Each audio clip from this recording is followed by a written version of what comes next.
최경영의 최강 시사.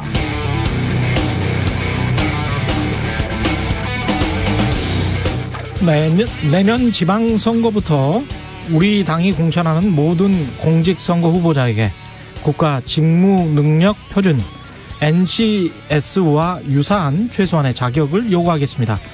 젊은 세대는 구급 공무원이 되기 위해 2, 3년씩 수험 생활을 합니다. 지방의원이나 국회의원의 으뜸가는 권한은 지자체와 중앙정부에 관한 감사권입니다. 우리 당의 공천을 받으려면 앞으로 기초적인 자료 해석 능력, 표현 능력, 컴퓨터 활용 능력, 독해 능력 등이 있어야 합니다.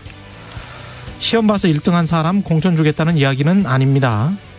기초 자격 시험이고 첫 번째 시도에서 합격점을 받지 못하면 노력해서 다시 응시할 수 있도록 하겠습니다. 그래도 부족한 당원이 있다면 우리 당이 그 교육 프로그램까지 제공하겠습니다. 우리는 노력하는 정당이어야 하고 실력 있는 정당이어야 합니다. 지난 금요일 헌정사상 첫 30대 제1야당 대표로 선출된 이준석 국민의힘 당대표의 출마 선언문 중 한 부분인데요. 곱씹어 볼 만한 대목입니다. 생각해보면 일반 기업에서 일 좀 하는 성실한 김 과장보다 못한 사람들을 우리 스스로 뽑아놓고 꼰대다, 권위주의다, 일 못한다 이렇게 말하는 것 자체가 좀 우스운 그런 상황입니다. 나라가 어려울 때면 국민들을 무한 경쟁으로 몰아넣으면서 제살 깎는 혁신은 국민들에게만 강조하는 그런 정치인들 말고 평소에 늘 스스로 제살 깎아서 무료인 콩 어플 또는 유튜브에 의견 보내주시기 바랍니다. 오늘 1부에서는 국민의힘 이준석 신임 당대표 만나보고요. 2부에서는 최고의 정치 더불어민주당 강훈식 의원, 국민의힘 송일종 의원 만납니다.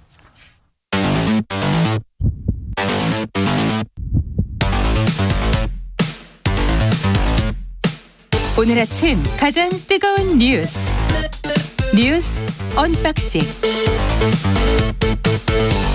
네, 뉴스 언박싱 시작하겠습니다. 민동기 기자, 김민아 시사평론가 나오셨습니다. 안녕하십니까? 안녕하십니까? 예, 이준석 돌풍 신드롬 대단한데 해외 이야기부터 해야 되겠네요. G7 정상회의 폐막됐습니다. 예. 그 중국의 신장, 홍콩, 대만, 남중국해 정책을 직접 비판하는 공동 성명을 채택을 했고요. 예. 사실 이 문제는 중국이 굉장히 예민해하는 그런 성격이기 때문에 G7이 대중국 공동 정선을 꾸렸다 이렇게 평가가 되고 있습니다. 예.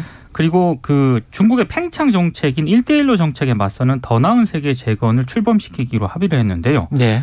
개발도상국에 필요한 40조 달러 규모의 인프라 수요를 돕기 위해서 개발도상국들에게 수천억 달러를 투자하는 것이 핵심입니다. 근데 다만 이번 그 회의에서는 미국과 유럽 국가들 간의 온도차가 좀 감지가 되기도 했습니다. 예. 메르켈 독일 총리하고요. 마크롱 프랑스 대통령은 G7이 중국에 대해 과도하게 대립적인 노선으로 비춰지는 것은 비생산적이다 이런 우려를 밝힌 것으로 전해졌고요. 예. 워싱턴 포스트도 모든 동맹이 이 중국에 대해서 강경한 노선을 취하는 것에 열광하는 것은 아니다라고 언급을 했습니다.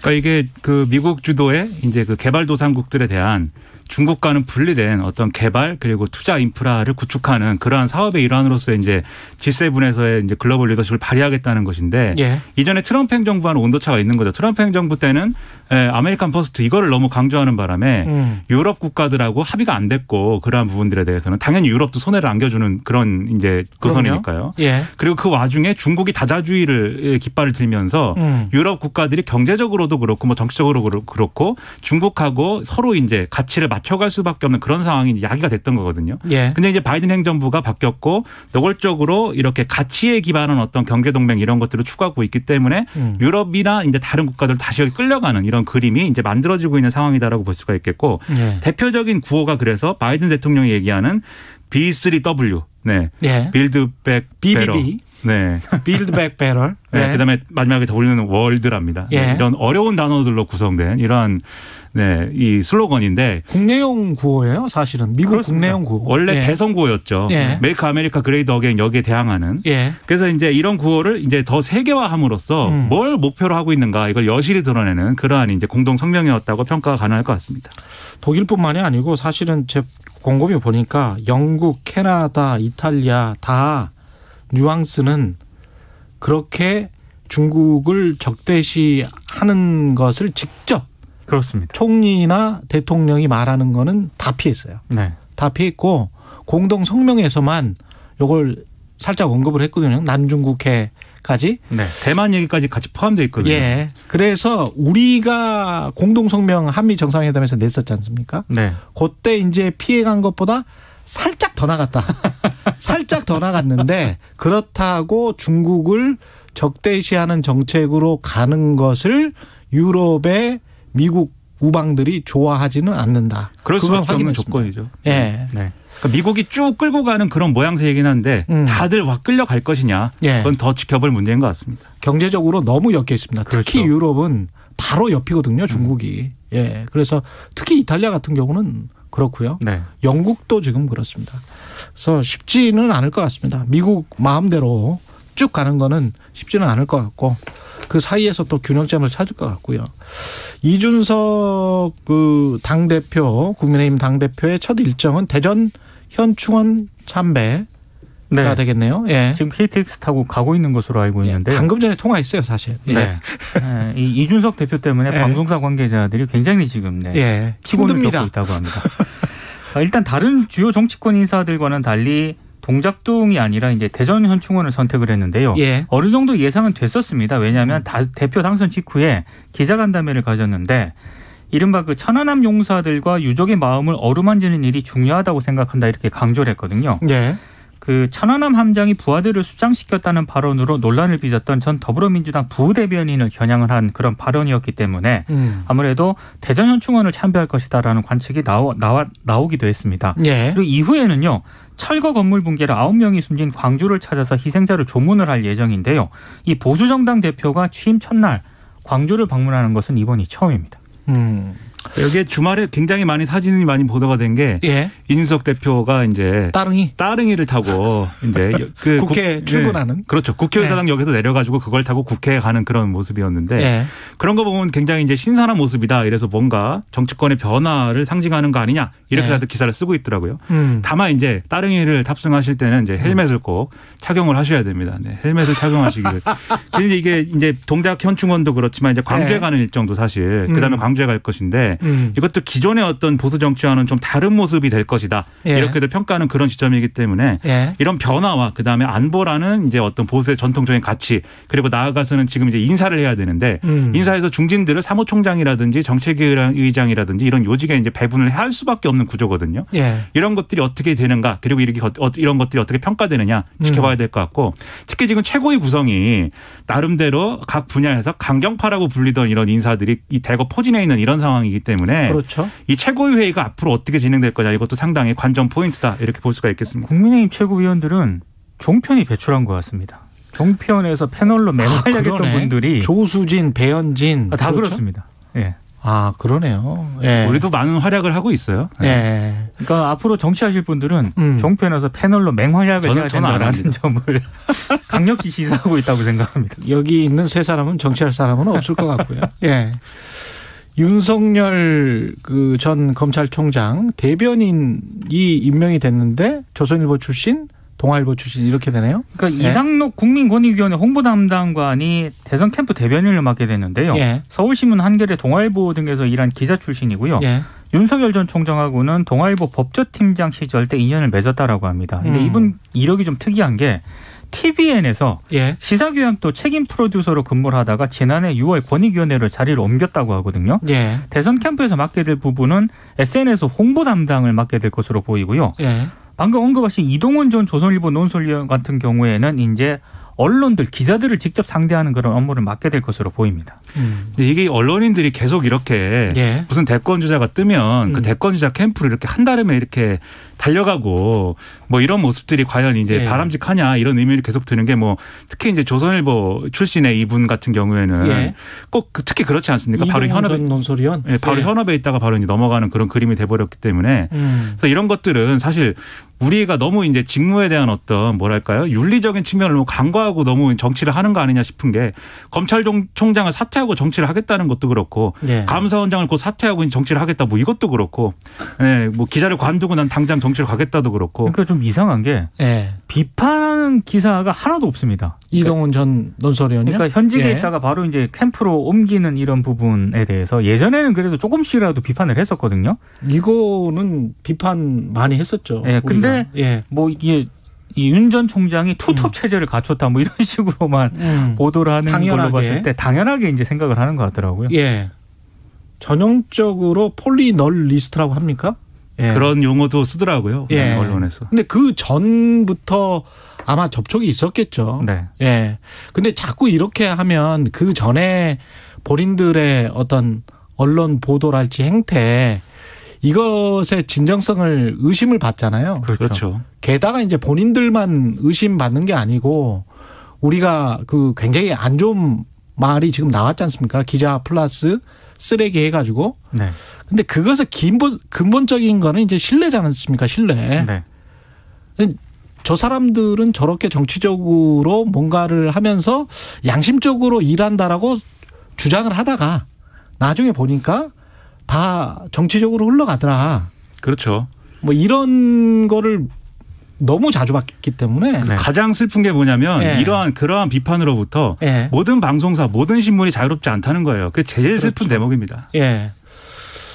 근데 이제 개인들의 이런 행태는 좀 문제가 있는 것 같아요. 그냥 계속 비판적으로 볼 거면 그 자리에서 그 직업을 계속 갖고 하든지 아니면은 뭐 모든 자신의 행적들이 의심을 받잖아요. 이렇게 되면 후배들한테까지 안 좋은 영향을 윤석열 전 주고. 총장 예. 특히 대선 나가려면 사실 지금 이준석 돌풍 이런 것 때문에 보수 정치가 상당히 이렇게 좀 고무되어 있는데 이러한 이제 선택, 이러한 행보, 지금까지 어떤 행보 이런 것들이 이준석 돌풍에 비하면은 사실 여러모로 좀 빛이 바라지 않습니까? 그렇죠. 신선한 예. 선택을 했으면 좋겠고 진짜 진지하게 할 거면 예. 정치를 너무 이렇게 허술하게 보지 않았으면 좋겠습니다. 근데 이준석 대표가 경향신문하고 인터뷰를 했는데요. 예. 윤석열 전 총장한테 한마디 했더라고요. 뭐라고요?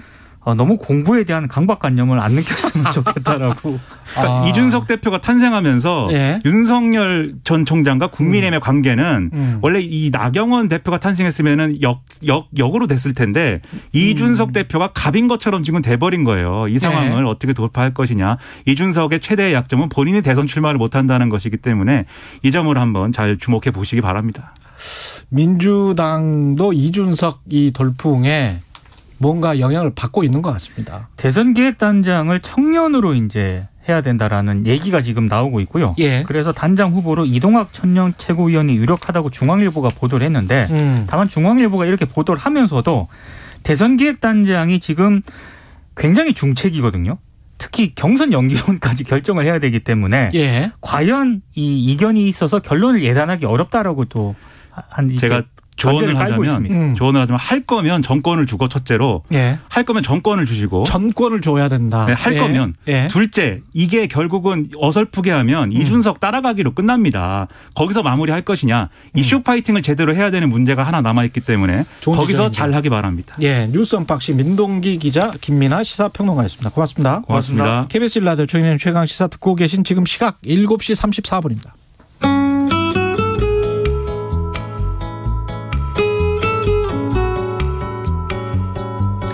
네, 오늘 전국적으로 안개가 낀 곳이 많습니다. 내륙 지역은 아침까지, 해안 지역은 오전까지 안개가 끼겠습니다.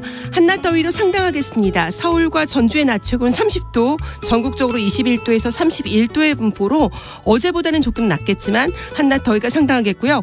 전라도 내륙 지역과 충청권 남부 내륙 지역은 오늘 5에서 20mm 정도 소나기가 내리는 곳이 있겠습니다. 오존 상황이 서쪽 지역을 중심으로 나쁨 단계가 예상됩니다. 지금 서울 기온은 20.2도입니다. 날씨 정보입니다. 다음은 교통정보입니다. 오수미 씨입니다. 네, 이 시각 교통정보입니다. 한 주의 시작 월요일 출근길 일찍부터 정체가 상당한데요. 서해안고속도로 목포 쪽으로는 순산터널부터 비봉까지 12km나 막히고요. 평택 시흥간고속도로 평택 방향으로는 군자에서 남한산까지 6km 밀립니다. 중부고속도로 하남 방향, 하남에서 산곡분기점, 호법에서 모가 쪽으로 밀리고 반대 남이 쪽으로도 충청권인 서청주에서 오창까지 속도를 줄이고 있습니다. 지금까지 KBS 교통정보센터였습니다. 오늘 하루 이슈의 중심. 당신의 아침을 책임지는 직격 인터뷰. 여러분은 지금 KBS 1라디오 최경영의 최강시사와 함께하고 계십니다. 저는 사실 최고위원을 굉장히 많이 해봐가지고요. 예. 나가려면 무조건 당대표다. 최근에 보면 저희 지지층이 이제 60대 이상이 전통적 지지층과 거기에 더해서 이번 선거에서 확인된 게 20대, 30대 젊은 지지층이 들어오지 않았습니까? 들어왔어요. 예. 좀 고민해야 되고 제 역할이 있지 않을까라는 생각을 합니다. 그런데 그게 뭐 당대표에 도전해서 그렇게 할 수도 있는 부분도 있고요. 네, 지난 4월 13일 최경영의 최강시사에서 당시에는 이준석 전 최고였죠. 예, 단 2달 만이었습니다. 2달 만에 당대표를 사실상 출마 선언을 하고 그리고 당대표가 됐습니다. 헌정사상 첫 30대 야당 대표 국민의힘 이준석 신임 당대표 만나봅니다. 바쁜 일정으로 이번 인터뷰는 오늘 새벽 대전 현충원으로 향하는 시간이기 때문에 녹음으로 진행됐음을 미리 알려드리고요. 이준석 국민의힘 당대표 연결돼 있습니다. 안녕하세요. 네, 안녕하세요. 예, 중압감도 만만치 않을 것 같은데 소감은 먼저 물어야 될 것 같습니다. 어떠세요? 말씀하신 중이 많지 않고요. 예. 제가 봤을 때는 이 국회도 그렇고요. 지금 그렇고 30대 당대표 출연에 대해 가지고 어떻게 지금 대응해야 될지 서로 지금 잘 모르고 있는 상황인 것 같습니다. 당 내에서도 그러세요? 국민의힘 당 내에서는 우선 기본적으로 지금까지 표라 그러면 최소 60대 이상의 분들이 많았기 때문에 의전 프로토콜에 대해서도 상당히 저희 당내 당직자들도 예를 들어서 제가 당대표가 되고 보니까 당대표도 할 수 있었어? 하는 것들이 굉장히 많은데 그런 것들은 많이 정리되고 하지 않을까 싶습니다. 혹시 뭐 이렇게 우리가 이제 워낙 존댓말이 발달해서 어떻습니까? 서로 간에 존댓말은 하세요? 어떻게 대접은 받으세요? 그 공적인 영역에서 이제 저희가 대화할 때는 항상 이제 서로에게 이제 경어를 쓰고 이렇게 이제 다 이야기하지만은 저도 진짜 그 당 내든 어쨌든 뭐 같이 정치하던 정치인들이든 형동생하던 사람들이 지금 이렇게 혼란스러워하는 건 처음 봤습니다. 그럴 것 같습니다. 당선의 의미는 어떻게 보세요? 지금 국민의힘에서 이준석 당대표를 선택을 한 건 어떤 의미가 있다고 보십니까? 우선 기본적으로 여의도 문법이 완전히 바뀌는 상황이 아닐까 이런 생각을 하고요. 예를 들어 선거에 있어가지고 이번에 제가 사실 조직상이고 뭐 사실 영광이 바뀌었잖아요. 그래서 앞으로 당내 선거라든지 여의도에서 있는 이런 선거 문화에 대해서도 꼭 그런 뭐 돈이나 아니면은 이런 조직이 없어도 선거할 수 있는 문화가 됐겠구나 하는 기대감이 우선 보이는 게 보이고요. 그다음에 저는 기본적으로 그 정치인의 어쨌든 지향점에 대해서도 약간 달라지는 게 과거에는 이념이나 지역 구도를 이용해가지고 정치하는 분들이 많았다고 하면은 이번 전당대회에서는 그런 게 전혀 없었잖아요. 그러다 보니까 이제는 이슈, 아젠다 이런 것들에 대해서 어떻게 저희가 대응하느냐가 국민들의 선택의 자체가 됐다는 것이 명확해졌습니다. 그래서 앞으로 이념이나 지역주의에 기대가 정치하는 것은 쉽지 않을 것이다. 저는 단언합니다. 그리고 여권의 어떤 인사는 사석에서 이런 이야기를 하더라고요. 그러니까 국민의힘 당원들 그다음에 국민의힘을 지지하는 국민들 입장에서는 꼭 정권을 이번에 바꿔야 되겠다. 그러려면 이준석이라는 젊은 당대표가 필요하다는 그런 절박감의 표현이다. 저는 그거에 더해가지고요. 우리 당원들과 우리 지지층의 그런 집단적 사고에 더해가지고 2030 젊은 세대가 이번에 올해 들어가지고 완벽하게 이 효능감을 봤다고 이렇게 봅니다. 그게 뭐냐면은 올 초에는 서울시장 선거에서 본인들의 의지를 통해 가지고 오세훈이라는 서울시장을 만들어봤고 이번에 전당대회에서는 사실상 이준석이라는 그 영선 중진을 또다시 이렇게 당대표까지 만들어봤고 그렇다면 2030 세대가 본인의 아젠다를 다뤄주고 본인들의 언어로 이야기하는 정치인에게 매우 강한 지지를 할 수 있다는 걸 실증적으로 보여준 것이거든요. 예. 저는 그렇다 보면은 지금도 저희 여야 양당에서 민주당에서는 최근에 박용진 의원이 약간 상승세에 있는 것 같고, 예. 저희 당도 이제 하태경 의원 같이 지금까지 2030 세대에 대해서 많은 이야기를 해온 분도 대선 출마를 준비하고 있고 이런 거에 보도되는데요. 예. 사실 이 모델, 그러니까 오세훈과 이준석의 모델이라는 것이 2021년 상반기를 이제 이 정치의 주요 이슈였다면은 하반기에는 과연 대선 그런 부분이 이어질 수 있겠느냐, 이게 관전 포인트라고 봅니다. 그 당 대표가 되고 나서도 뭐랄까요, 말하는 데 있어서의 그 거침없는 화법이라고 할까요? 변함이 없습니다. 예. 그런데 몇 마디 하지도 않았는데 굉장히 요즘은 좀 관심도가 높다 보니까 대소득필되는 거고요. 예. 지금 오늘 일정 같은 경우는 대전 현충원으로, 서울 현충원이 아니고 그 다음에 이제 광주 철거 건물 희생자 합동부 장소로 향하는데, 이런 일정 같은 경우는 어떻게 본인의 어떤 생각이 반영이 된 겁니까? 그러니까 대전 현충원 같은 경우에는 사실 제 나이 또래에, 그러니까 특히 서해교전이라든지 아니면 천안함 때 그 희생되었던 어떤 장병들, 그 용사들, 영웅들의 어쨌든 넋을 기리는 공간이기 때문에 저는 사실 그런 의미가 좀 강하다. 그러니까 지금까지는 동작동 현충원이라는 것이 지리적으로 가까운 것도 있겠지만은 전직 대통령이나 그렇게 꼭 위인전에 나올 만한 분들에 대한 어떤 추모가 중심이 되었던 것처럼, 그런 어떤 문화에서 벗어나가지고 이제는 진짜 국가를 위해 헌신한 많은 분들에게 더 예우를 갖추겠다. 그래서 저는 좀 약간 전환이라 이렇게 보고요. 다만 그렇다고 해서 동작동 현충원 안 가겠다는 건 아니고요. 또 거기 갈 거고 우열을 딱히 따지자는 건 아닙니다. 이 대선 앞두고 가장 관심 갖고 있는 화두가 호남이다, 이렇게 이야기한 적이 있어요. 근데 지금 상황을 보면 사실 영남과 60 이상의 어떤 세대, 그다음에 2030이 국민의힘을 지난 재보궐선거처럼 지지를 해준다면 수도권에서 그런 세대의 협공이 있다면 굳이 호남을 강조할 필요는 없지 않습니까? 정치공학적으로 보면. 그런데 제가 봤을 때는 지역주의가 만국적으로 이제 존재했음에도 불구하고 정치인들이 적극적으로 나서지 않았던 것이 우리 사회의 비극 중에 하나라고 봤거든요. 그리고 최근에 이제 일부 여론조사에 보면 저희 당의 호남 지역에서의 지지가 두 자릿수로 나오는 조사도 꽤 있고 이러기 때문에 저는 적기다 이렇게 보는 것이, 김종인 위원장의 어쨌든 적극적인 사과 행보, 그리고 그것을 계승한 김기영 원내대표의 행보, 이런 것들 때문에 저는 과거에 대한 저희의 과오는 조금씩 호남 그 주민들에게 진심으로 받아들여지고 있다, 이런 생각을 합니다. 저는 그래서 저희가 이제 신임 그 당대표로서 해야 될 일은 이 호남에 대한 어쨌든 사과나 이런 행보를 넘어서서 호남의 젊은 세대와 호남의 미래를 이야기하는 것이다, 저는 이렇게 생각하거든요. 그렇다면 경제나 일자리라든지 이런 호남에 대한 새로운 이야기들 저희가 풀어놓을 필요가 있고요. 그게 아마 저희 앞으로 행보에서 아마 드러날 겁니다. 그 당선 다음 날에 안철수 국민의당 대표와 카페 회동을 했는데 어제 보도 나온 걸 보니까 약간의 뉘앙스 차이가 있다. 어떻게 보세요?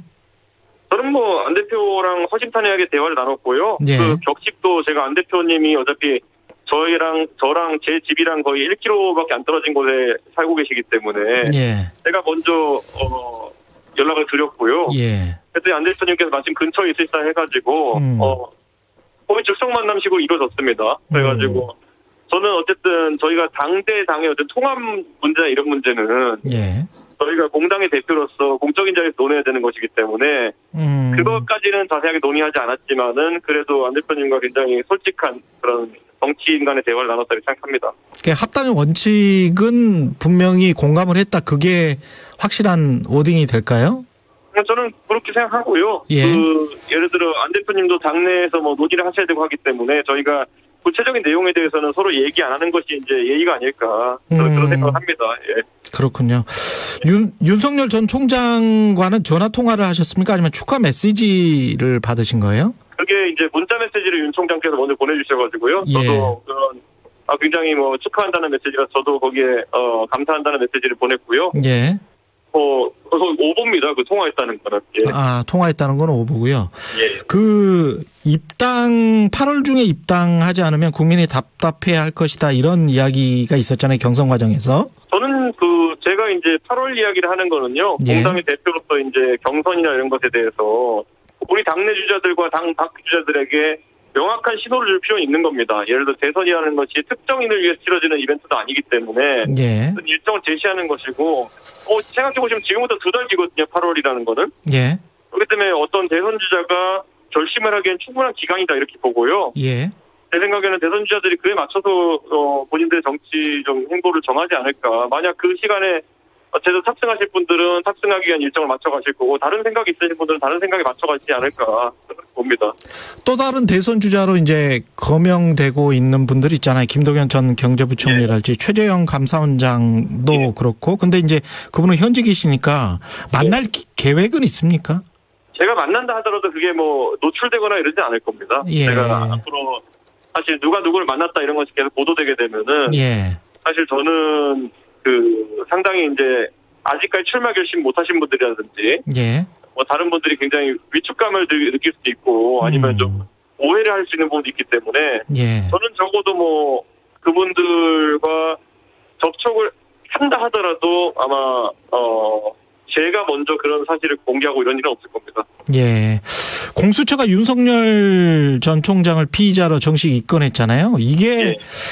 대권 행보, 윤 전 총장의 대권 행보에 유리할 것이다, 불리할 것이다, 뭐 의견이 엇갈리더라고요. 어떻게 보세요? 이건? 제가 여기서 갑자기 정치평론가 돼서 이야기하자면 예. 어떻게 공수처 같은 공조직이 예. 이렇게 윤석열 총장이라는 개인의 선거를 돕는 조직처럼 이렇게 움직이는지 모르겠습니다. 굉장히 정치적인 수사로 오해받을 수밖에 없는 이런 수사를 시작하는 것은 제가 그때 그래서 공수처가 오히려 시험 때 섰다고 이야기했는데 오히려 이게 좀 공수처가 좀 갈팡질팡하거나 우왕좌왕하는 모습을 보이지 않겠느냐 앞으로.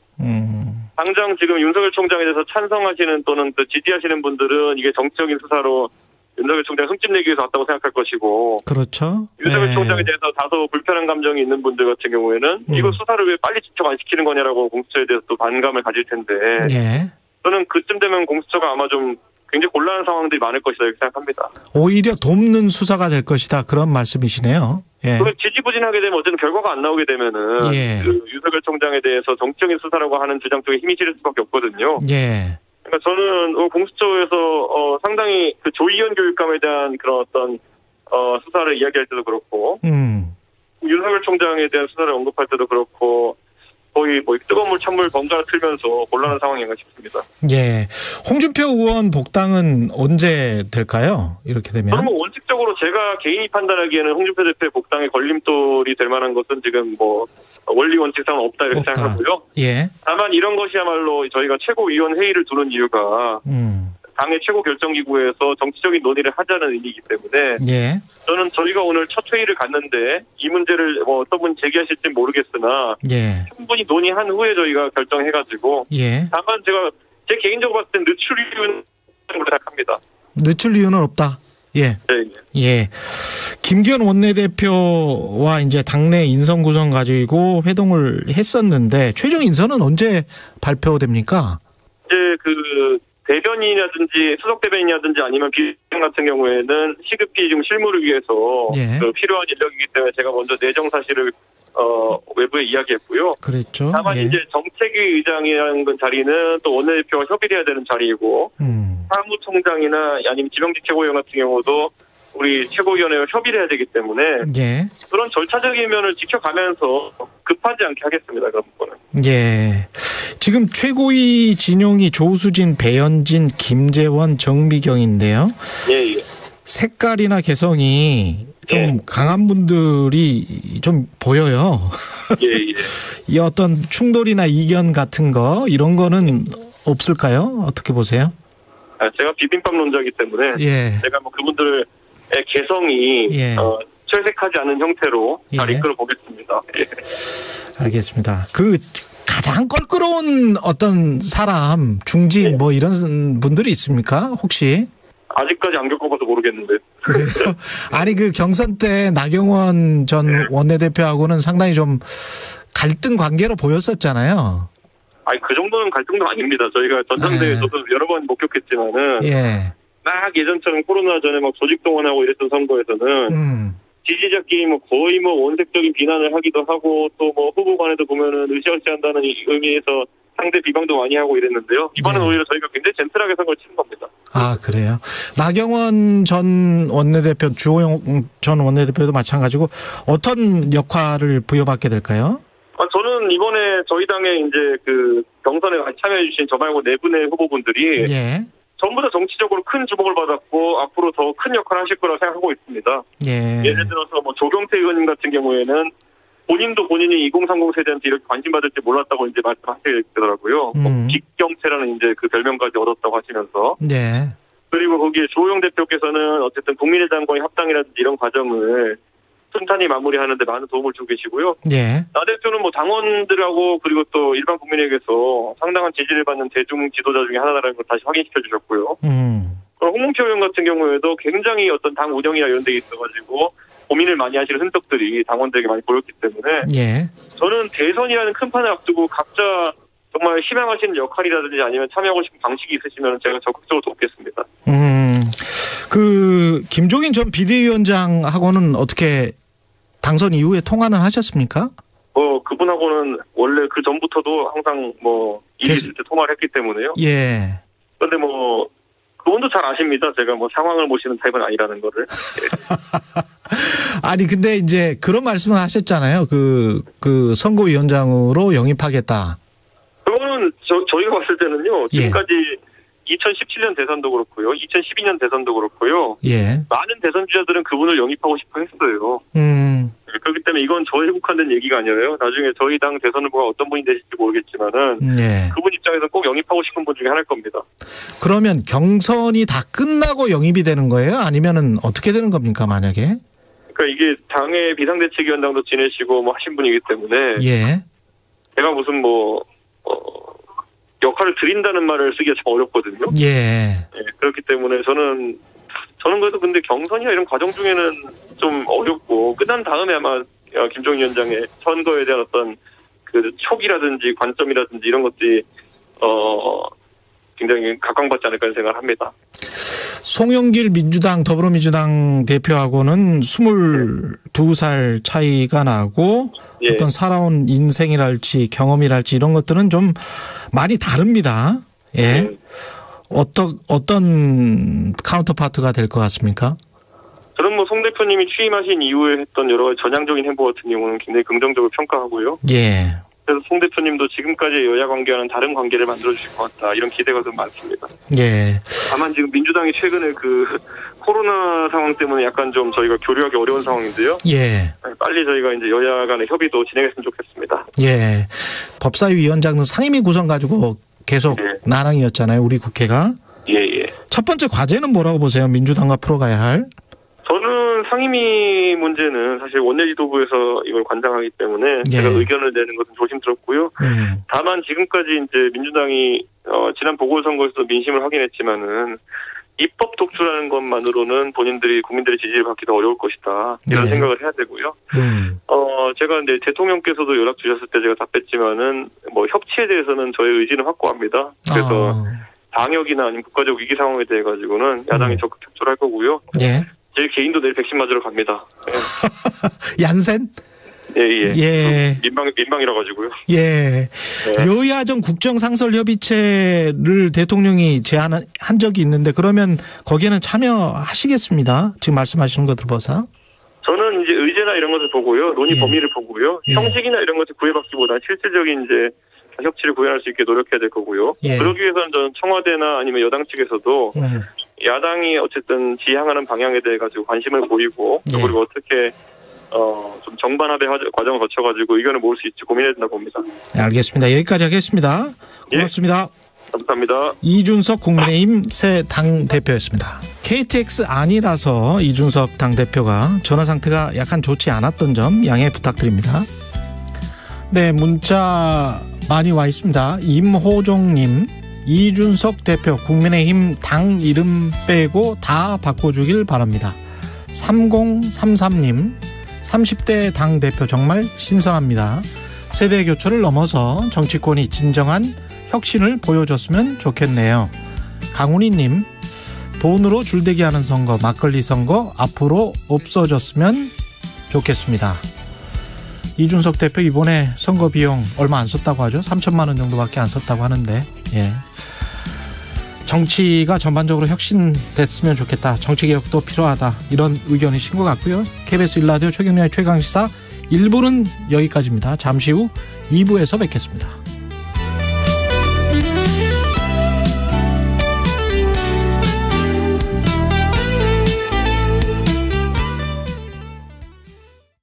안녕하세요. 국립암센터 원장 서홍관입니다. 암 걱정 없는 세상을 위해 20년간 달려온 암센터가 암 예방 수칙을 알려드립니다. 암의 3분의 1은 생활습관 개선으로 예방이 가능합니다. 담배를 끊고 술을 줄이고 고기를 많이 먹지 않고 과일과 채소를 골고루 드세요. 또 다른 3분의 1은 암 검진을 통해 완치할 수 있습니다. 암 예방과 검진으로 건강한 나라 대한민국, 지금 바로 실천하는 것은 어떨까요? 이 캠페인은 보건복지부와 국립암센터가 함께합니다. 눈을 가린 채로 자동차 뒷좌석에 허리를 굽히고 어디로 끌려가는지를 몰랐으니까 어디로 가는지도 모르고 끌려갔죠. 2021 KBS 연중기회 기억을 기록하다. 양쪽에서 팔 하나씩 겨드랑이를 딱 끼고 있던 수사관이 권총을 딱 빼들고 옆구리에 들이대면서 만약에 소리치거나 도망을 가면은 그냥 갈겨버릴 거야, 그렇게 위협을 하면서 끌려왔기 때문에 어디로 가는지도 모르고 갔고, 나중에서야 이제 남영동 대공분실이라고 하는 걸 이제 알게 됐고, 그 남영동 대공분실 5층 조사실 방에 들어가서 이제 눈을 그 안대를 벗기는 데 보니까 완전히 핏빛처럼 빨간 방에서 구조는 긴 이제 장방형 방인데 철문을 열고 딱 보이는 게 욕조가 그 뒤쪽으로 가로 설치되어 있고 취조하는 이제 책걸상이 있고 그런 구조였죠. 80년대 민주화를 위해 투신한 노동운동가이자 어느 돌멩이의 외침의 작가인 유동우 씨는 기억합니다. 지금도 서울 한복판에 있는 남영동 대공분실. 그곳에서는 무고한 간첩들이 만들어졌고 누군가는 주검으로 실려나가 의문사로 처리됐습니다. 공포와 불안을 극대화시키는 그곳에서 인간으로서 최소한의 존엄마저 포기해야 했던 시민들. 대공분실은 민주인권기념관으로 바뀌었지만 그 안에서 벌어진 일은 바꿀 수 없습니다. 당시 국가가 개인에 남긴 폭력은 깊고 뚜렷하게 남아있습니다. 당신과 대한민국의 기억, KBS가 기록합니다.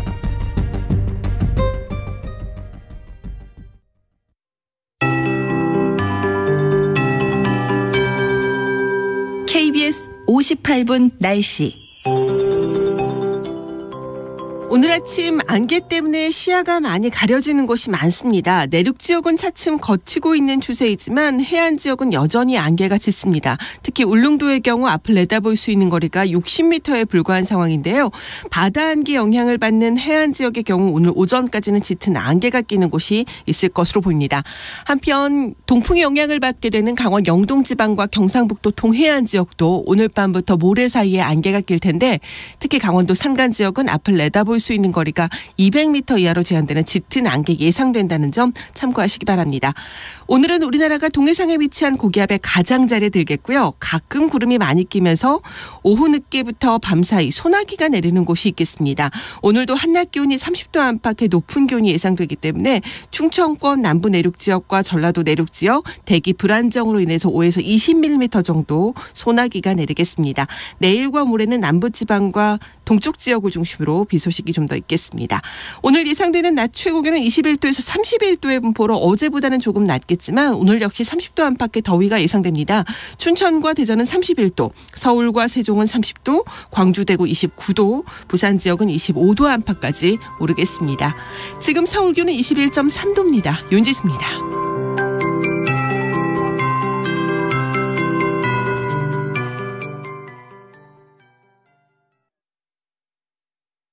정성을 다하는 국민의 방송 KBS가 8시를 알려드립니다.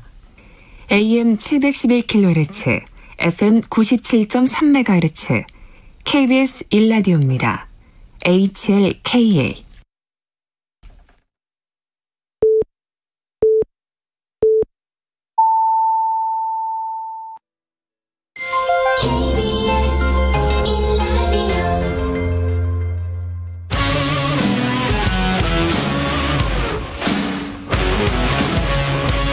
오늘 하루 이슈의 중심 최경영의 최강 시사.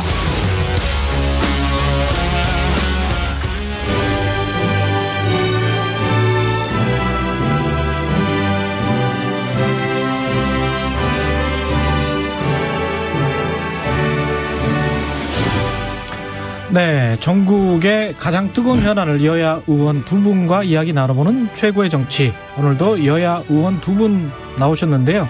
국민의힘 성일정 의원은 전화로 연결돼 있습니다. 안녕하세요. 예, 안녕하십니까. 성일정 의원입니다. 예. 더불어민주당 강훈식 의원은 직접 나와 계시고요. 네, 안녕하세요. 강훈식입니다. 예. 예. 잘 들리시죠, 의원님? 잘 들립니다. 네. 예.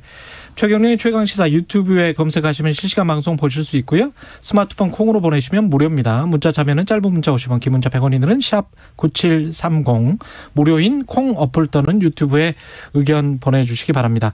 방금 국민의힘 새 당대표 이준석 대표와 이야기를 좀 했는데 어떻습니까? 전당대회 결과 그리고 이후에 지금 댓글들 보니까 거의 뭐 신드롬 같은데요. 성일정 의원님. 예.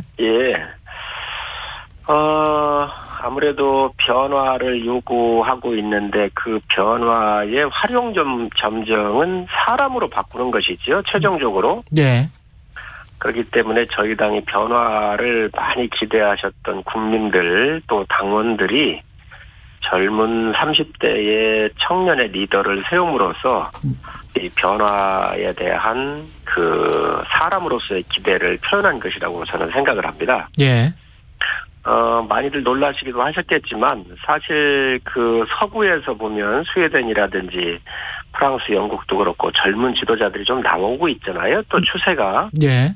우리의 그 20, 30대에서의 이제 그 세대들도 이러한 세계 변화에 맞춰서 우리도 할 수 있다. 그래서 그런 세대들이 이제 그 정치권의 이제 주역으로 이렇게 들어온 그런 큰 행사였다 이렇게 평가를 하고 있습니다. 강훈식 의원님은 그래도 이제 젊은 의원님 가운데 네. 한 분인데 어떻게 보셨어요? 저는 지난달에 이미 우리 이준석 대표 후보일 때 예. 대표가 될 거라고 말씀드린 바 있는데요. 저는 이번 계기가 이제 낡은 정치가 몰락하는 계기가 될 거다. 예. 그리고 이제 젊은 정치가 대두될 텐데요. 다만 이제 이준석 그리고 또 그런 면에서 되게 환영할 만한 일이고 저희 당도 되게 신발끈 묶고 경쟁할 준비를 하겠다고 말씀드린 적이 있습니다. 예. 근데 이제 다만 이제 연습생에서 국가대표가 되신 거거든요. 예. 이준석 대표가. 그래서 이제 국가대표 경기에서의 본인의 일정 정도의 실적, 성과들은 예의주시가 될 거다. 근데 만약에 이제 여기서 성과를 만약에 많이 내는 대표까지 된다면 그렇죠. 그건 뭐 거의 핵폭탄 수준의 파괴력을 갖고 한국 정치를 변화시킬 거라는 기대감을 갖고 있고요. 예. 또 동시에 만약에 이제 또 연습생이었구나 역시 이런 정도의 실망감을 준다면 다른 청년 또는 다른 젊은 정치가 기대받는 것을 또 기회를 또 못 갖게 될 수 있는 걱정도 있어요. 그래서 예. 저는 어떤 의미로 보면 좀 응원하는 입장에서 이준석 대표의 청년 세대 정치를 또는 젊은 정치가 국민의힘을 좀 크게 바꿔줬으면 하는 기대감을 갖고 있습니다. 그 국민의힘 입장에서는 어떨까요? 근데 정치 현안들이 막 있기 때문에 당장 어디에서 이준석 당대표의 어떤 시험 무대가 될지 그것도 좀 관심사입니다. 글쎄 이제 우리 강 의원님께서 말씀 주셨는데 연습생이라고 얘기를 하셨는데 사실 네. 그 이제 서구 같은 경우는 10대부터 정치 훈련을 잘 받잖아요. 교육도 받고. 예. 저희는 그런 시스템이 없는 것들이 20, 30대가 정치권으로 들어오는데 조금 어려움이 있는 것이지요. 예. 그럼에도 불구하고 이번에 20, 30대의 그 정치권 진입은 제도권으로 편입됐다고 보는데 그 이준석 대표 같은 경우는 연습생이라고 보기는 어려울 거예요. 예. 제가 봤었을 때는 20대에서부터 비상대책위원 최고위원을 다 지냈고요. 또 국회의원을 3번 정도 떨어졌는데 이제 부족한 게 있다 그러면 국회의원을 안 했기 때문에 국회 내에서의 경험이 좀 부족한 건 맞습니다. 그러나 그동안 여러 가지 활동한 거를 보면은 예. 저는 굉장히 잘할 거라고 봐요. 그래서 첫 번째는 10년의 정치 경험이 있기 때문에 젊지만 예. 우리가 기대를 해도 될 것이다 이런 생각을 하고 있고, 두 번째로는 3번의 낙선을 했거든요.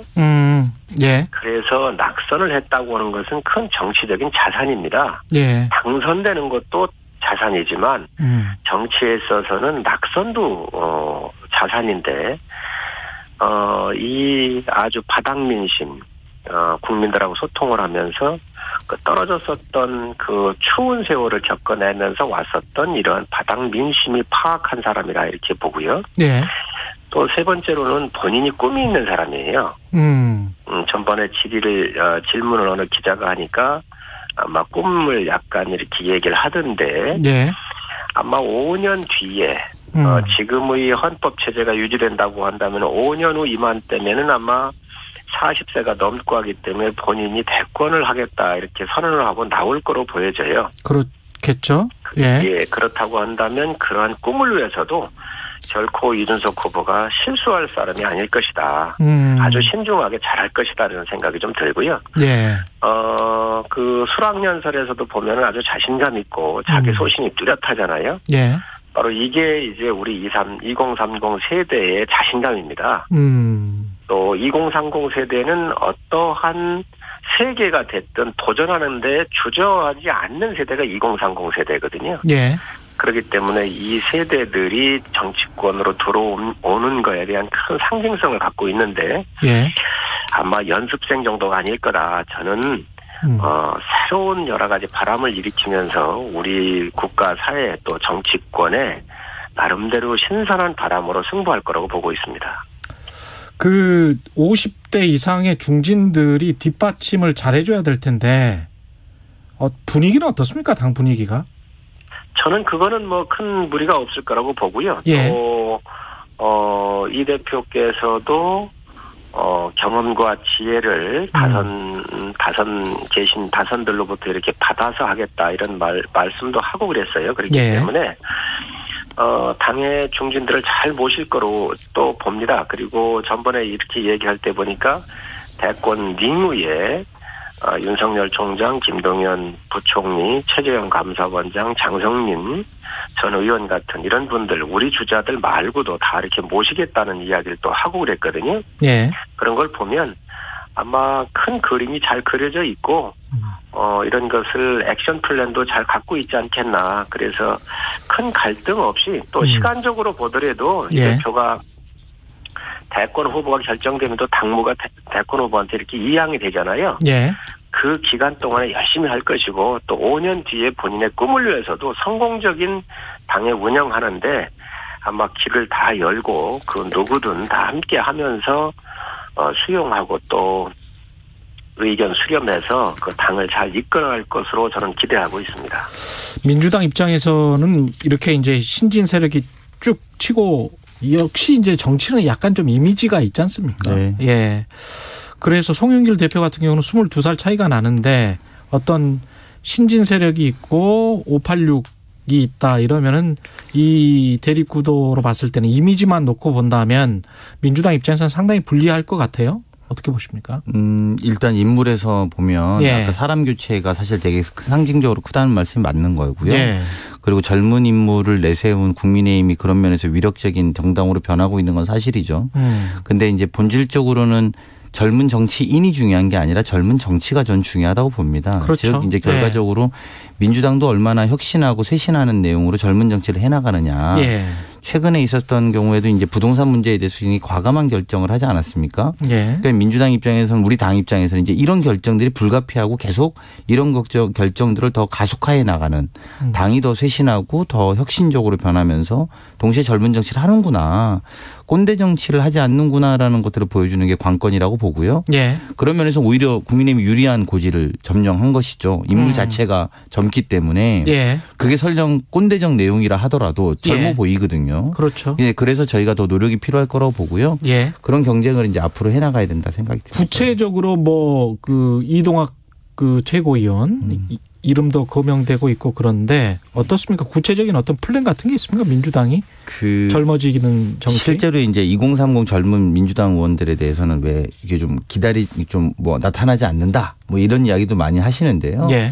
사실 전 그렇게 생각합니다. 지금까지 우리 당도 사실은 젊은 정치인들이 많이 나왔습니다. 예. 박주민이라든지 또 박용진이라든지 소위 저 마찬가지입니다만. 예. 강훈식 의원님도 그렇고요. 네. 예. 근데 이제 이게 호명되지 않은 정치가 예. 지금까지는 어떤 패턴이었어요. 근데 호명을 기다리는 즉 때를 기다리는 정치인 젊은 친구들도 많이 있습니다. 국민들에게 호명이 돼야죠. 사실은. 그렇습니다. 예. 그래서 어떤 의미로 보면 이준석 대표 같은 경우에는 호명을 기다린 게 아니라 나왔다가 이게 잘 맞은 케이스입니다. 그렇죠. 그리고 거기에 또 2030이라고 하는 물론 본인의 지지 배경도 있었습니다만 예.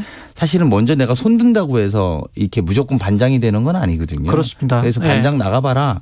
이 때를 기다리는 그리고 그러면서 실력을 도모하는 민주당의 정치인들도 꽤 많이 있으니까요. 예. 호명이 되면 이제 아마 조자랑처럼 튀어나가서 또 전장판을 누빌 젊은 정치인들이 많이 있다고 보고요. 예. 이준석 대표의 등장은 그런 사람들의 호명을 그러니까 빠르게 촉진하는 효과는 반드시 올 겁니다. 그래서 이제 이쪽도 젊은 정치인들이 대기를 준비하고 있다 이렇게 말씀드릴 수 있을 것 같습니다. 짧게 이동학 최고 같은 경우는 대선 기획단장으로 지금 세울 가능성이 지금 여러분들을 다 가능성이 놓고 있는 걸로 알고 있고요. 예. 다만 이제 오히려 우리 당에서는 저쪽이 청년이 나왔으니까 이쪽은 청년 맛으로 놓는 것이 방법이냐. 예. 이게 또 하수이술이 있거든요. 예. 그래서 그런 것들까지 마지막 고민을 하고 있는 걸로 알고 있습니다. 국민의힘 입장에서는 어떻습니까? 지금 이준석 대표가 국민의당 안철수 대표 만나서 합당은 원칙적으로 합의했다라고 말은 했는데 이렇게 되면은 어떤 시기나 이런 거는 어떻게 보세요? 의원님, 성인종 의원님. 예, 그 안철수 대표 말씀을 제가 드리기 전에 예. 우리 강 의원님께서 예, 말씀하십시오. 좋은 말씀을 주셨는데 예. 이제 꼰대 정치라든가 여러 가지 이런 것들을 청산하자 이렇게 얘기를 하셨는데 예. 아마 양당이 무한한 혁신 경쟁이 치열하게 이루어질 거라고 보여집니다. 예. 그런 면에서는 굉장히 이준석 대표의 등장이 그 큰 의미 있고 바람직하죠. 예. 좋은 기능을 발휘할 거라고 보고요. 그런데 이제 여당과 야당의 차이가 있습니다. 야당은 권력으로부터 좀 자유로운 데잖아요. 그러니까 혁신의 바람도 비교적 그 제한 없이 일어날 수가 있는데 예. 여당 같은 경우는 뭐 젊은 의원들이 있어요. 제가 이름을 안 되겠지만 초선 의원들. 그런데 이런 분들이 다 이 권력에 예. 순치돼 있다고 그럴까요? 아니면 권력에 아부한다 그럴까? 그래서 예. 자기들 목소리를 내질 못했어요. 예. 지금 집권 여당이 여러 가지 문제점들이 노정돼 있지 않았습니까? 조국 사태를 비롯해서 수없이 많은 거가 돼 있었는데 이때 옳은 이야기를 하면서 이 권력에 대해서 메시지를 좀 내고 그랬으면 예. 반대의 메시지를 내고 했으면 아마 이준석 대표보다 더 많은 주가 있는 신진들이 나왔을 거라고 보여져요. 그런데 그런 용기가 없는 상태에서 다 권력에 순치가 돼 있기 때문에 비교적 이 경쟁에서는 저희가 좀 이겼다. 저는 이렇게 보고요. 좀 과한 말씀이시죠. 그 젊은 정치들 보고 국회의원 된 지 1년 된 초선들 보고 순치됐다라는 거 좀 과도한 말씀이시고 그건 뭐 그렇게 따지면은 이준석 대표야말로 박근혜 대통령한테 순치의 표본인데 국정농단 순치 표본입니까? 그렇게 말씀하신 건 아닌 것 같고 때가 되지 않았으니까 말하지 않는 젊은 정치인들한테 때가 되면 말을 할 거다 이렇게 덕담해 주셔야 되지 않겠습니까? 아니지요. 우리 강 의원님 그렇게 말씀하실 수 있었는데 있겠는데 여당이니까 우리가 조국 사태에서 보지 않았습니까? 그때의 그 젊은 초선 의원들 어떻게 대응을 했지요? 정말 부끄러운 일이에요. 그래서 예를 든다고 한다면 그러한 사태가 나왔을 때 옳은 소리를 내는 것이 저는 옳은 정치인이었고 그런 사람들이 시대에서 힘들더라도 그 시대를 대변하는 클 수 있는 기회를 다 놓쳐버렸다. 그렇기 때문에 굉장히 대비되는 거 아닌가 좀 보여지고요. 그 박근혜 대통령 때 원픽으로 뽑힌 청년 최고위원 이준석 대표가 지금 바람을 일으키는 거 아닙니까? 근데 제가 그런 면에서 박근혜 대표의 국정농단에 지적하지 않은 이준석 대표에 대한 이야기를 하지는 않습니다. 저는 오히려 그런 젊은 정치인들도 우리 당의 젊은 정치인들도 때가 되면 이야기할 거라고 생각하고 있고요. 그런 면에서 지금의 이준석 대표의 열풍, 젊은 정치의 열풍도 또 하나의 과거를 묻기 말고 또 미래에 대한 기대를 더해주는 게 우리가 할 일이라고 저는 봅니다. 이준석 대표 같은 경우는 뭐 전번에 자기 의견을 명확하게 밝히잖아요. 탄핵에 대해서는 정당했다라고 얘기를 하잖아요.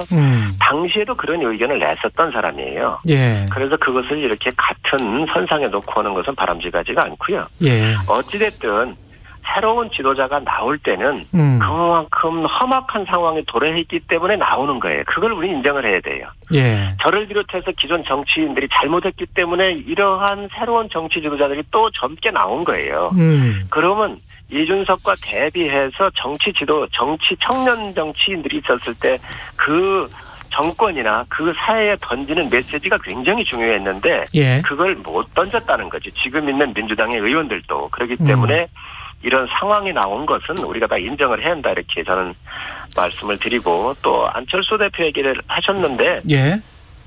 안철수 대표 같은 경우는 본인께서 서울시장 선거할 때에 합당 얘기를 먼저 꺼내신 거예요. 그리고 주호영 전 원내대표께서 그런 거에 대해서 한번 의견을 물었고 또 어느 정도 방향성이 잡혔기 때문에 아마 그에 대한 결정은 안 대표께서 갖고 계시지 않겠나 하는 생각을 갖고 있습니다. 안철수 대표는 사실은 이번에 이준석 대표한테 뺏긴 게 많습니다. 제가 볼 때 그렇습니다. 예. 왜냐하면 이제 새정치 키워드가 과거에는 안철수 대표의 역할이었거든요. 아, 그러네요. 근데 이제 이준석 예. 대표의 등장, 전면 등장이라는 것은 아까 말씀드린 젊은 정치의 키워드, 새정치의 키워드가 사실상 많이 옮겨가는 계기가 됐을 가능성이 더 이상 그 이미지가 필요가 없다. 이제 그건 아니 성사가 안 되는 거죠. 예. 그런데 이제 그런 면에서 이준석 대표의 새정치가 또 이제 국민의힘의 의원님들이 이제 자꾸 이렇게 민주당 공격하고 이러면 대표의 새정치와는 다른 이야기가 될 거라고 좀 제가 말씀드리고 싶고요. 그래서 그런 면에서는 안철수 대표가 좀 많이 위축될 수 있죠. 그리고 예. 오히려 이니셔티브가 이준석 대표가 갖고 있는 모양새가 될 것이다. 저는 이렇게 봅니다. 저는 우리 강 의원님 말씀에 100% 동의합니다. 이미 예. 뭐 새정치라고는 개념은 정치권에 들어와서 활동하신 지도 오래됐고요. 예. 아마 그런 이미지는 이미 많이 다 없어졌다. 그리고 지금 시대 교체를 통해서 예. 이준석 대표가 이렇게 올라와 있기 때문에 링에 올라와 있기 때문에 아마 그런 이미지로는 아마 국민들한테 어필을 해도 도저히 그 가치가 상쇄됐기 때문에 예. 쉽지 않다 이렇게 보여지고요. 예. 아마 이제는 정권 교체를 위해서 바라는 국민의 열망에 부응해야 될 거 아닌가 저는 그렇게 보고 있습니다. 세대만으로 놓고 보면 사실은 국민의힘도 대통령 후보가 사실 당 내에서는 그렇게 젊은 후보다라고 할 만한 분은 없고요. 윤석열 전 검찰총장도 뭐 혁신적 이미지다 뭐 이런 거는 아니잖아요. 그런 것에 관한 고민은 없으세요, 성호님? 이제 대권 후보하고 또 정치를 이끌어가는 중심에 들어와 있는 2030 세대의 혁신하고는 좀 별개로 봐야지요. 예. 2030 세대가 이제 정치의 전면에 등장한 거에 대해서 대권 후보까지도 2030으로 가야 된다라고 하는 거는 논리적으로 좀 영향은 분명히 있겠지만 예. 2030이 요구하는 거를 얼마나 답할 수 있느냐에 젊으면서도 또 연세가 있으시더라도 이 요구에 대해서 어떻게 반응할 거냐가 좀 중요하다고 봐요. 네. 이게 이제 제가 볼 때는 국민의힘이 조금 있으면 이제 이 이준석 현상이 반기는 것이 현실적으로 저항들이 생길 겁니다. 무슨 네. 말씀이냐면 저 인물교체, 당대표의 인물교체가 결국은 세력교체로 갈 수밖에 없어요. 지금은 이제 50대의 의원들이 뒷받침을 해주겠지만. 예. 근데 이제 지역에서 당장 이제 젊은 세대들의 교체 바람, 특히 내년 지방선거 전반이 교체 바람으로 갈 수밖에 없거든요. 그런 이익과 관련되는 거라서. 그렇죠. 이제 본인의 거취 문제가 관련되는 지구당 위원장들이 굉장히 많아질 겁니다. 그리고 대표도 36세인데 좀 젊어져야 되는 거 아니냐는 건 시대적 흐름이 반영된 여론의 지지율도 나타나고 있는 거고요. 예. 물론 이제 당장 대선 주자가 젊은 사람으로 바뀌냐 안 바뀌냐 이럴 수는 없습니다만 민주당의 박용진 후보가 또 약진하고 있지 않습니까? 그것도 예. 사실은 젊은 후보로서의 교체들의 요구가 반영된 거라고 보거든요. 예. 그렇게 보면 지구당 위원장들 또는 지역에 출마할 사람들도 이제 젊은 사람들로 교체되는 건 불가피할 거고 그 과정에서의 몸살을 어떻게 또 극복하느냐 이런 것들도 향후의 관전 포인트가 될 거라고 보고 또 그런 것들이 민주당에도 영향을 미칠 수밖에 없다. 그럴 것 같아요. 예, 전반적으로 정치의 한 인물의 교체로 시작됐지만 전반적인 세대 교체로 올 것이고 그게 이제 국민의힘에도 숙제로 갈 수밖에 없을 거라고 봅니다. 그 성우님 제가 오늘 동아일보 보도를 좀 인용을 해드리면 이준석 대표가 내년 지방선거 등 공천과 관련해서 자격시험을 통과하지 못한 사람들만 모인 지역에 자격시험을 통과한 야심 있는 사람이 가면 무조건 공천을 받는 것. 그러니까 이제 자격시험을 출마 선언문에 이야기를 했는데 이게 진짜로 시행하겠다는 거예요. 예. 이게 지금 당의 인사들은 이거를 뭐 그냥 농담으로 받아들였던 분들도 있었을 것 같은데 어떤 선언적인 걸로 받아들였을 분들도 있을 것 같은데 이걸 진짜 하겠다는 거면 상당한 뭐랄까요? 그 논란이 있을 것 같은데요. 아마 이 대표가 먼저 얘기한 게 대변인 같은 경우는 그 토론 배틀을 통해 가지고 대변인을 뽑겠다 이런 공약을 했잖아요. 예. 저는 방향에 대해서 결코 나쁘지 않다. 우리가 대변인 같은 경우는 정치권으로 이렇게 흡수하는 그런 제도 중에 하나입니다. 그런데 그동안 대변인 들어올 때 주로 그런 과정 없이 많이 임명된 케이스가 있었거든요. 그러나 앞으로 20대 대변인, 30대 대변인 나올 거로 보여지는데 예.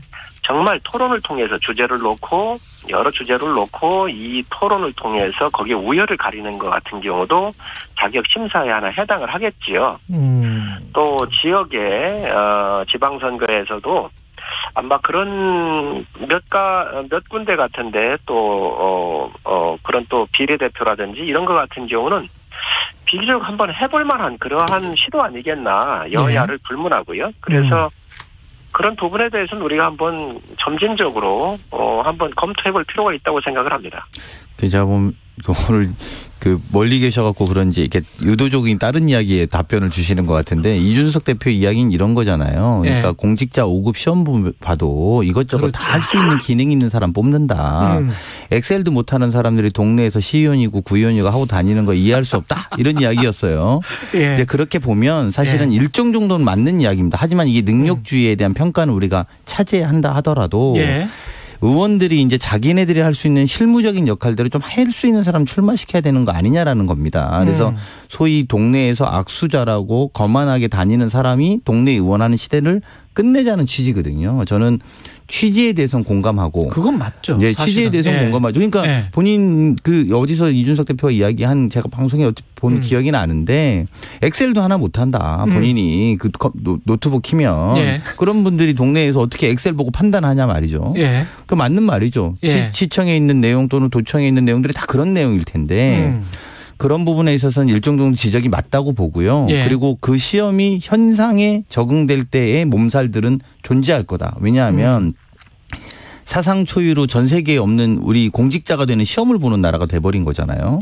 그래서 이제 이것들이 적용되는데 단순하게 그런 실무적 기능뿐만 아니라 다른 것들을 포함시키겠지만 그렇겠죠. 그럼에도 불구하고 이게 사실은 굉장히 몸살 즉 저항들이 굉장히 많을 거고 또 가치로 치환할 수 있는 문제들. 그러니까 엑셀은 좀 덜 하더라도 내가 다른 건 되게 뛰어난 후보자들이 있을 수 있는 거 아닙니까? 악수는 잘한다. 악수는 잘한다든지 그리고 뭐 동네에 아는 사람이 많다든지 이제 이런 분들을 어떻게 수치화시키고 점수화시킬 건지 그리고 그걸 용납하게 만들 건지가 아마 앞으로 과정이 되지 않을까 싶습니다. 쉽지는 않겠네요. 지금 그 시험을 하니까 우리 강 의원님께서 아마 이 시험으로 포커스를 맞추시는 것 같은데 그 엑셀 얘기도 했죠. 그런데 뭐 지방선거 국회의원 나오면서 시험지 주면서 시험을 치르겠습니까?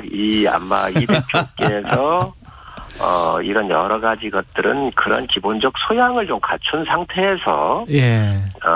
후보자가 여러 명이 있었을 때에 주제를 놓고 이에 대한 집단 토론의 형식이라든가 여러 가지 해서 이런 그 과정을 거쳐가지고 공천의 투명성 그리고 좋은 사람을 선발하려고 하는 그런 의도를 가지고 있다고 봐야지 뭐 학교에서 시험지 주고 시험이야 보겠습니까? 그래서 아마 이런 부분은 지역에서든 아니면 중앙에서든 그러한 그 좋은 후보를 선발할 때 여러 대안으로 생각한 거 아닌가 전 그런 생각을 한번 해봤습니다. 저는 이 말씀은 동의가 되는데 예. 이제 이런 게 딜레마인 거예요. 무슨 말이냐면 소위 말하는 저 시험이 그 우리 성일종 의원님 말씀처럼 이렇게 좀 보편적이고 이런 거겠죠. 그런데 예. 이게 만약에 탈락자가 별로 없다거나 그러면 또 무의미하다고 욕을 먹을 거 아닙니까? 그럼 뭐하러 보냐 이럴 예. 거고 예. 탈락자가 오히려 많아지고 사실 그 뽑히는 사람이 소수가 되면 이게 아마 또 국민적 열광이 있을 수도 있습니다. 그런데 예. 이런 것들이 이제 앞으로 고민이 될 거라는 거죠. 이게 뭐 대부분이 다 붙는 시험이더라. 예를 들면 운전면허 시험이다 이게 거의. 예. 이러면 뭐하러 그런 시험 본다고 했냐 이런 소리를 들을 거고 반대로 소수만 되면 굉장히 국민들은 열광하지만 당내 구성들은 굉장히 불만이 많을 거 아닙니까? 엑셀 보고 국회의원 뽑냐 뭐 이렇게. 그런 식의 논쟁이 예. 될 테니까. 그러니까 예. 이런 것들의 어떤 수위와 내용들을 조절하는 것들이 앞으로 이제 과제가 되겠죠. 그 공수처 이야기 한 3분밖에 안 남아서요. 공수처가 저 윤석열 전 총장 지금 수사 들어가는 것 같은데 일단은 어떻게 보세요? 이게 유불리 정치적으로 봤을 때는 좀 난감합니다. 지금 상황이. 예. 제가 볼 때는 공수처가 스스로 아마 무너져 내리는 그런 길을 갈 수도 있겠다라고 생각을 합니다. 왜 그러냐면 예. 지금 윤 전 총장에 대해서 공수처가 수사를 하고 있잖아요. 예. 이 옵티머스 같은 경우도 조사를 다 해가지고 부장 전결 사항이어서 예. 이거 다 무혐의 처리가 됐던 내용이잖아요. 예. 또 한명숙 전 총리 같은 경우도 수표가 한명숙 전 총리의 동생이 이사할 때 전세 갑으로 전세금 속에서 1억이라고 하는 수표가 공식적으로 나와가지고 증거가 채택됐던 그런 사건들이에요. 예. 그런데 이런 사건들을 지금 가지고 공수처에서 또 보겠다는 거거든요. 제 정말 윤석열 총장이 대권 안 나왔으면 이걸 볼 일이 있겠습니까? 그래서 이 공수처가 국민을 바라보는 눈이 아니고 예. 정말 정치적인 어떤 목표를 갖고 한다고 한다면 굉장히 무너져 내릴 수도 있겠구나라는 생각을 가지고 있고요. 예. 공수처가 이런 행태를 보여서는 안 된다고 생각을 합니다. 그래서 정말 공수처가 만들겠다고 했던 기본적 정신으로 돌아갔으면 좋겠다. 그렇지 않으면 예. 국민의 큰 저항을 받을 것이라고 생각을 합니다. 강훈식 의원님. 예. 이제 공수처가 굉장히 기계적인 지금 단계에 있는 거예요. 그러니까 고발을 했으니까 수사를 한다라는 식의 관점들이거든요. 일단 입건은 됐다. 뭐 이렇게 이야기한 거잖아요. 네, 예. 그렇습니다. 그래서 윤석열 총장도 마찬가지고 한명숙 전 총리 건도 그렇고 그러니까 기계적으로 너무 대하는 것 같아요. 근데 여기서 참 딜레마인 거죠. 무슨 말이냐면 이거를 정치적으로 해석하는 또는 본인들이 정치적으로 움직이면 공수처의 본 취지가 맞지 않은 것이고요. 근데 기계적으로 하다 보니까 사실 윤석열 그 전 총장이 관련된 거는 직권남용, 직무유기 뭐 이런 건들인데 이게 사실을 밝히기도 어렵고 결과가 뭐 예측된다고 하는 분들이 많으세요. 그러니까 결국은 이게 나중에 면죄부를 주는 꼴 아니냐라는 여당 내의 목소리들도 볼매 목소리들도 있거든요. 그렇더라고요. 네, 그래서 이 문제에 대해서는 오히려 조금 더 공수처가 자기 정신을 좀 바짝 차리고 이런 것들을 그냥 기계적으로만 할 것인지 사안에 대해서도 좀 명징하게 대응해야 되겠다 이런 생각이 좀 많이 듭니다. 두 분 말씀 감사하고요. 최고의 정치 국민의 기계적으로 대하는 게 아니라 정치적으로 대하고 있습니다. 정치적으로 대하고 있다. 예, 최고의 정치 국민의힘 성일정 의원, 더불어민주당 강훈식 의원이었습니다. 고맙습니다. 네, 고맙습니다. 네, 감사합니다. KBS 1라디오 최경영의 최강시사 2부는 여기까지고요. 예, 3부에서는 보건복지부 권덕철 장관과 함께합니다. 일부 지역국에서는 해당 지역 방송 보내드리겠습니다. 고맙습니다.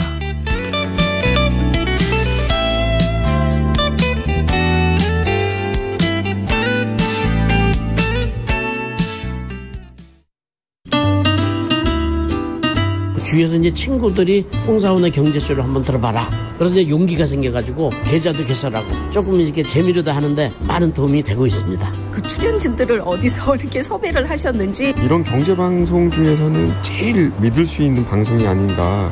경제방송은 뭐니뭐니 해도 홍사원 기자님이 최고신 것 같아요. 오후 4시 5분 홍사원의 경제쇼. 다른 정보만 전해드립니다.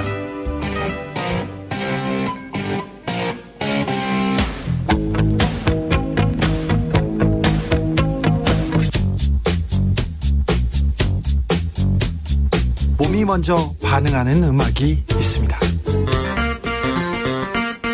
몸이 먼저 반응하는 시사도 있습니다. 매일 오후 5시 5분 KBS 1라디오 주진우 라이브. 지금 시각은 8시 30분입니다. KBS.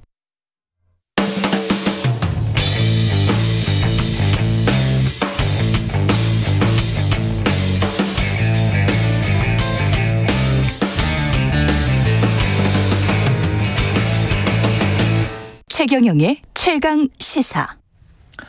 네, 지난주 백신 접종자 숫자 1,000만 명 넘어섰고요. 현행 거리두기 단계 3주 더 연장되긴 했지만 확진자 숫자는 별로 그렇게 크게 늘지는 않고 방역 또한 잘 이루어지고 있는 것 같습니다. 예. 오늘은 보건복지부 권덕철 장관 연결해서 코로나 관련 그리고 백신 이야기 나눠보겠습니다. 장관님 안녕하세요. 네, 안녕하십니까. 예, 취임한 지 한 6개월 정도 되셨는데 코로나 때문에 정말 바쁘셨겠습니다. 네네. 예.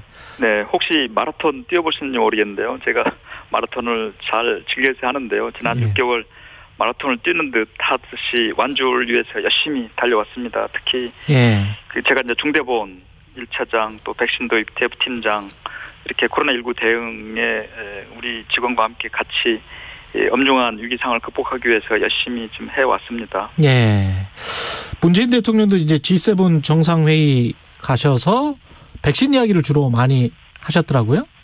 네. 예. 어떤 성과가 있었나요? 장관님 보시기에는 어떻습니까? 네. 대통령께서 미국에 가셔서도 한미 백신 파트너샵을 하자고 하셨잖아요. 네. 파트너. 그런데 마찬가지로, 이번 G7에 가서도 이 백신이, 이번에 이제 보건 의제가 하나가 있었었는데요. 그 분야에서는 한국의 여러 바이오 의약품의 생산 능력을 기초한, 이 백신의 세계적인 공평한 배분을 위해서 한국을 많이 활용하자라고 그런 제안을 하셨고 또 그 부분에 대해서 많은 동의가 있었던 걸로 생각이 됩니다. 예. 독일에서도 이제 독일 메르켈 총리하고도 같이 그런 얘기가 있었고요. 또 한편에서는 아스트라제네카 회장하고도 만나서도 마찬가지로 그런 얘기가 있었던 걸로 제가 알고 있습니다. 예. 국내 코로나 상황은 어떻게 보십니까? 숫자랄지 치명률이랄지. 네, 지금 이제 계속 이게 4차 유행으로 가느냐라고 계속 얘기가 나왔었는데요. 네. 다행히 백신 접종이 지금 잘 이루어지고 있고 또 한편에서는 국민들께서 방역 수칙을 잘 지켜주고 있어서 4차 유행까지는 좀 가지 않고 5개월 이상 지금 3차 유행은 좀 지속되고 있습니다. 하지만 다만 작은 방심이 큰 확산으로 이렇게 될 수 있기 때문에 우리가 좀 더 주의를 해야 한다고 생각이 됩니다. 다른 나라들 같은 경우에 이제 백신을 맞으면서도 우리처럼 한 1차 접종이 한 20% 좀 넘어갔는데 그런 단계에서 약간 좀 방심하다가 다시 확진자가 치솟고 그랬던 적이 있지 않습니까? 미국도 네, 그렇고. 그렇습니다. 예. 그래서 우리도 그런 거는 좀 조심해야 된다. 그렇습니다. 전국적으로 크고 작은 지금 소규모 집단 발생이 되고 있는데요. 대부분 그런 위험 요인들은 우리가 잘 알고 있는 부분입니다. 그래서 우리 국민들께서 또 자영업하시는 생업하시는 분들 특히 이 다중이용시설에서 이런 집단 발생이 지금 발생하고 있기 때문에 조금 더 이 업주나 또 국민들께서 또 지인을 통해서도 많이 확산이 되고 있기 때문에 이 부분은 좀 더 우리가 좀 주의를 좀 해야겠다는 생각입니다. 변이 바이러스 같은 경우는 어떻습니까? 국내에 유입되는 상황이. 네, 우리 경우에는 특히 이제 이런 변이 바이러스 유행 국가의 입국자의 경우에 입국 전에 PCR 음성 확인서를 제출하고 입국 후에 검사하고 또 격리 조치를 하고 또 격리 해제 전에 이렇게 검사를 합니다. 세 차례 검사를 하고 있고 또 이 그 변이 바이러스를 이제 유전자 분석하는 이율이 다른 나라에 비해서 한 20%인데 우리나라가 좀 높은 편입니다. 그래서 이런 부분들은 저희들이 최대한 지역사회로 전이되지 않도록 최대한 지금 방역 조치를 하고 있다 이런 말씀을 드리겠습니다. 거리두기 같은 경우는 조금씩 완화하는 그런 쪽으로 가는 것 같아요. 스포츠 경기나 공연 관람 같은 경우도 참여할 수 있는 인원이 좀 늘어났잖아요. 그죠? 네네. 예. 이건 이제 저희가 6월 말까지 1,300명 이상 이제 접종이 될 걸로 지금 저희들이 목표를 가지고 있고요. 예.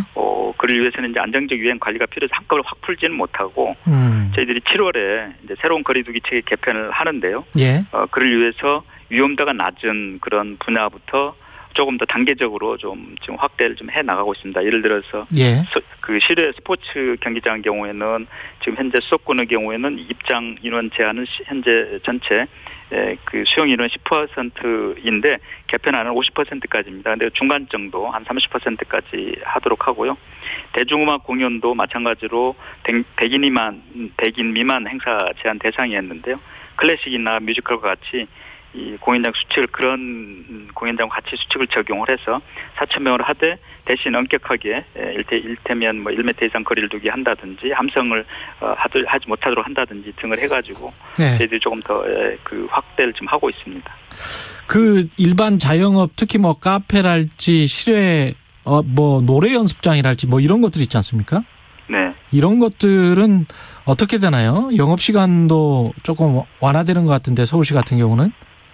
아직은 지금은 저희들이 개편이 이제 7월 달부터 되면 그때부터 이제 그 단계별로 지금은 일테면 몇 명을 기준을 세워졌는데 그 기준이 이제 새로운 거리두기 체계 개편에서 10만 명당 뭐 1명, 뭐 2명 뭐 이런 식으로 이제 갑니다. 그러면 되게 수도권에 뭐 한 300명 뭐 이런 수준으로 가거든요. 근데 그때까지 저희들은 아직은 저기 하지 않고 서울에서 같은 경우에는 상생 그 협력 상생 방역이라고 해가지고 저희한테 협의를 한 게 이 다중 이용 시설 중에서 실내 체육 시설에 한해서 지금 뭐 기한을 좀 연장한다든지 했지 아직 카페나 음식점에 대해서는 현재와 같은 상태로 좀 있습니다. 아 그렇군요.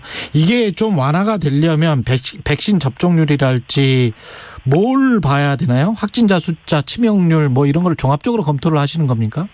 그렇습니다. 확진자 수, 그다음에 병상의 여력, 치명률, 백신 접종률, 뭐 이걸 좀 종합적으로 좀 보고 있습니다. 그러면 예상은 어느 정도나 우리가 지금보다는 조금 더 자유롭게 활동할 수 있겠다, 그리고 영업도 할 수 있겠다, 그거는 어느 정도 시기가 돼야 될까요? 저희들이 일단 7월부터 시작을 하고요. 그런데 일테면 지역의 경우에는 현재도 뭐 경남, 전남, 경북, 강원 이런 데서는 새로운 거리두기 체계 시범 사업을 좀 하고 있거든요. 거기는 이제 그만큼 그 접종률도 올라갔고 또 확진자 수, 또 치명률도 떨어졌기 때문에 그렇게 하고 있는 거거든요. 그런데 수도권은 지금 여전히 많이 나오고 있습니다. 그런 부분 좀 조심을 해야 하는데 아무튼 저희들이 3분기까지 전 국민의 70%인 3,600만 명에게 1회 이상 접종을 하게 되면 그 뒤부터는 현재와 같은 방역 체계를 유지하면 일테면 개인 수칙이라든지 뭐 이런 걸 유지를 하면 우리 질병청장도 말씀하셨지만 확진자 발생이 큰 폭으로 아마 감소할 것으로 예상이 됩니다. 그리고 지금 현재 그 접종도 그 고령층 중심으로 현재 하고 있습니다. 그래서 그 효과도 상당히 나타날 걸로 지금 생각이 됩니다. 그러면 그때 되면 3분기라고 하셨으니까 뭐 이제 10월, 11월, 11월, 이때 정도 되면 5인 이상 모임 금지랄지 이렇게 상징적인 것들 있지 않습니까? 이런 것들도 해제가 될 가능성이 있겠군요. 수도권 지금 지역은 아까 말씀드린 그런 시범 사업 하고 있는 지역은 이미 그 8인까지가 되고 있습니다.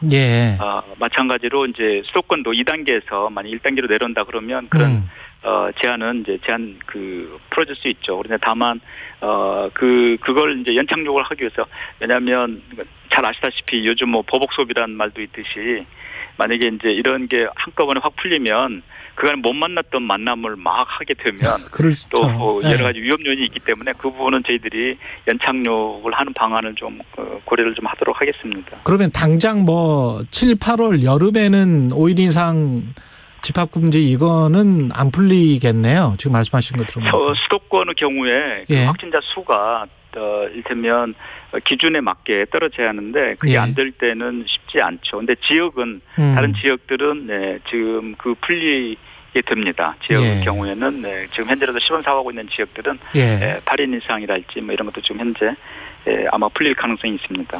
여름 휴가철 특히 이제 물놀이 하는 경우가 많은데 이렇게 되면은 감염의 위험이 좀 높아지는 거 아닙니까? 아무래도 이제 마스크를 안 쓸 경우가 많을 거기 때문에 해변이나 뭐 풀장이나 이런 것들은 어떻게 해야 되나요?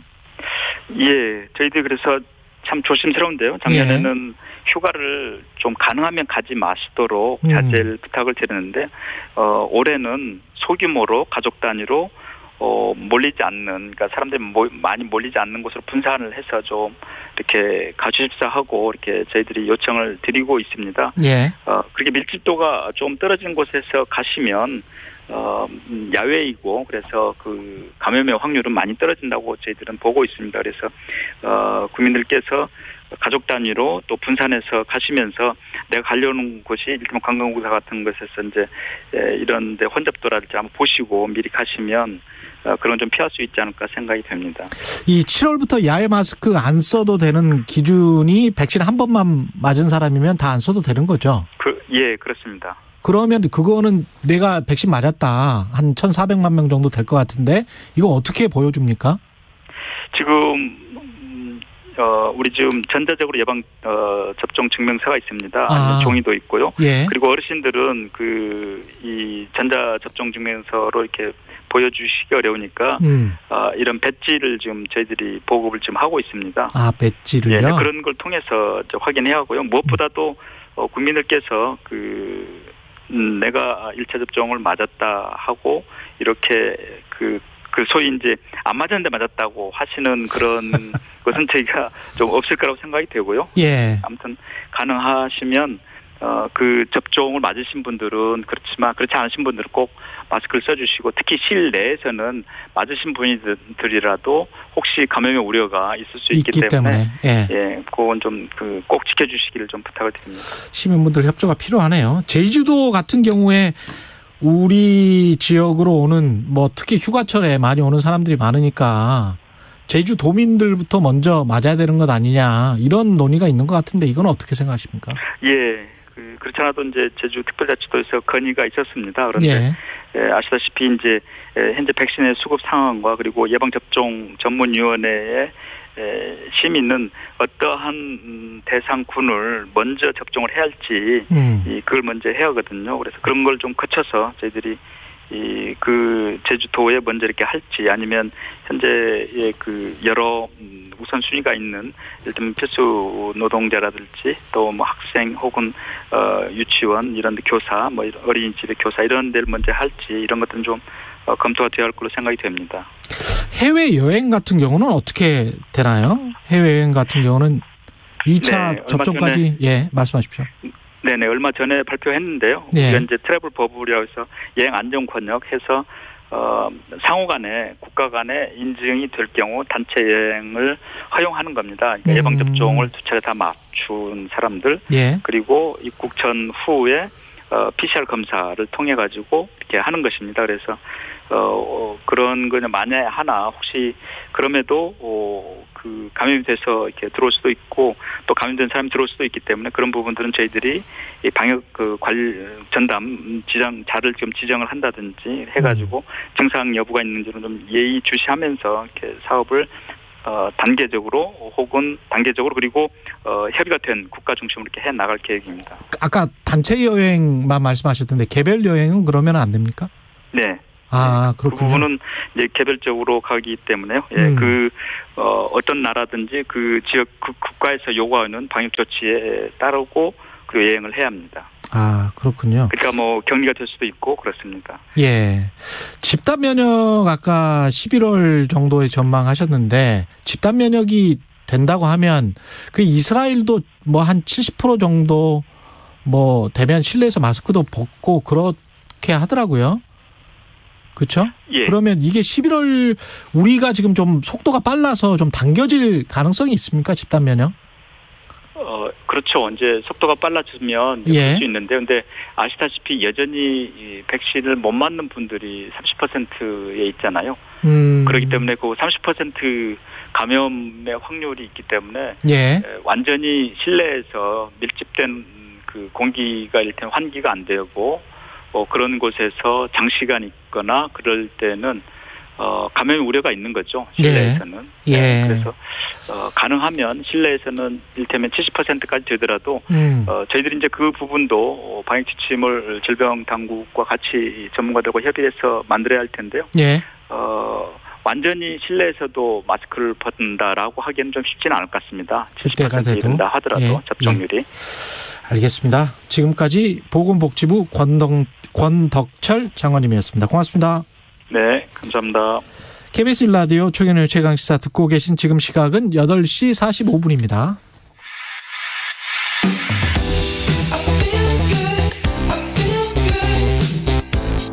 세상에 이익이 되는 방송 최경영의 최강시사.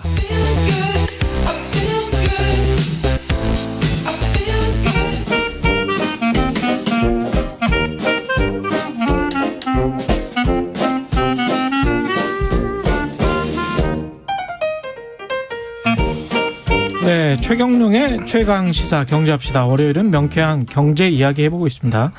어제 마무리된 G7 정상회의, 탄소 중립도 좀 다뤄야 될 것 같고요. 글로벌 경제에 미칠 영향, 박정호 명지대학교 특임 교수 나와 계십니다. 안녕하십니까? 예, 안녕하세요. G7 정상회의, G7이라는 게 G7 나라들만 참석하는 거였는데 네. 한국이 갔습니다. 예, 그러니까요. 예. 이게 사실 어떻게 생각하실지 모르겠습니다만 이게 예. 굉장한 일이거든요. 굉장한 거예요, 사실. 예. 사실 우리가 이제 교과서적으로는요. 예. 국제기구, 그러니까 국제사회의 여러 가지 룰이라는 것은 유엔이죠, 뭐. 예. 유엔에서 예. 투표에 의거해서 결정하는 경우가 일반적이거든요. 그런데 예. 유엔의 투표라는 것은 아무리 부자 나라든 아무리 가난한 나라든 예. 원래 1국이 한 표를 행사하는 게 원칙이긴 합니다. 그렇죠. 예. 그게 이제 표면상의 원칙이고요. 예. 그런데 통상적으로 국제사회에 그 많은 국가들의 이해관계를 조정해서 단일 의견을 조율하기 전에는 사전에 어떤 가이드, 방향성을 잡아주는 어떤 국제기구가 있어야 되는 경우들이 있거든요. 예. 그리고 또 역시 또 강대국들 같은 경우는 자신들의 입장을 좀 더 사전에 조율해야 될 필요가 있고요.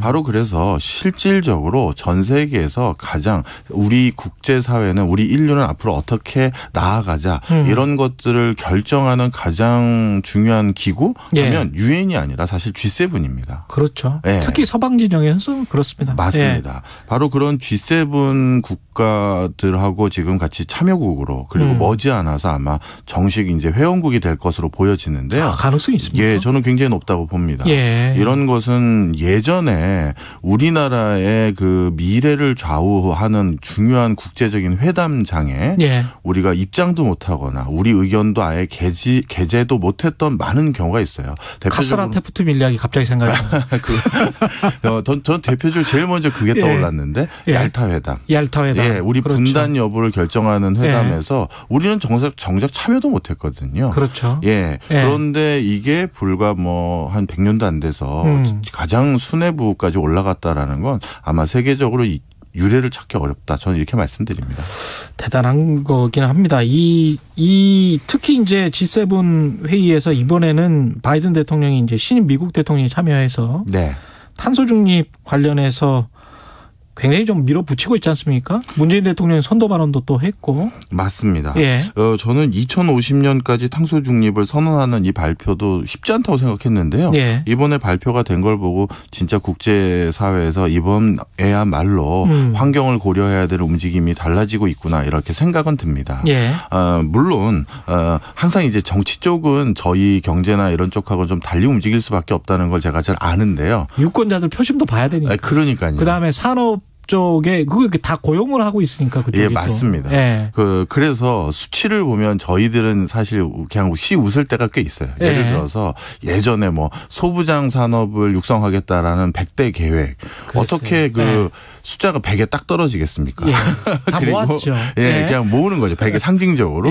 정치라는 건 이제 뭐 아젠다를 세팅해야 되니까요. 이미지도 중요하니까요. 네. 그리고 뭐 예를 들어서 뭐 최저임금도 아주 경제적으로 산출해서 뭐 89,000원이든 91,500원이든 이런 게 아니라 뭐 그냥 10,000원 뭐 이런 거. 이번에도 2050년이라는 게 실제 어떤 굉장히 정교하게 산출된 연도는 아니에요. 2049년일 수도 있겠네요. 그렇죠. 그리고 아주 정교하게 많은 산업적인 피해와 경제성까지 고려해서 아니면 지구 환경에 대한 고려를 통해서 몇 년이다 이렇게 객관적인 건 아닌데 이번 2050년이란 이 숫자를 제가 개인적으로 바라보는 스탠스는요. 이게 생각보다 절대 미룰 수는 없는데 지금 당장 너무 빨리 할 수도 없는 고심 속에 나온 단어다. 연도다. 그렇겠죠. 이렇게 봅니다. 원래 환경을 지키려면은 우리가 돈이 들어가요. 예를 들어서요. 기업들 입장에선 환경 안 지키고 본인들의 경영 활동만 수행하면 코스트가 가장 낮아지겠죠.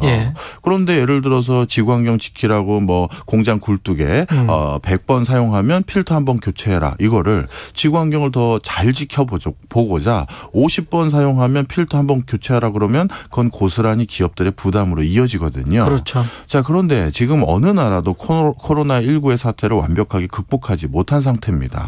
이런 상태에서 유럽을 비롯해서 많은 국가들이 내수 경제 활성화를 위해서 어쩔 수 없이 약간 무리수를 두서라도 외국인 관광객을 유치하기 위한 지금 개방적인 경제 활동을 다시 유도하고 있는데 이런 분위기 속에서 이게 실상인데 이런 분위기 속에서 기업들에게 환경 지키는 것을 강요한다라는 것은 정치적 리더십으로서는 상당히 부담이 되는 거죠. 이게 사실 탄소 배출 제가 알기로는 우리나라 같은 경우에 이제 발전소, 자동차 이런 데서 탄소 배출하는 게 전체 양의 뭐 한 80-90% 정도가 된대요.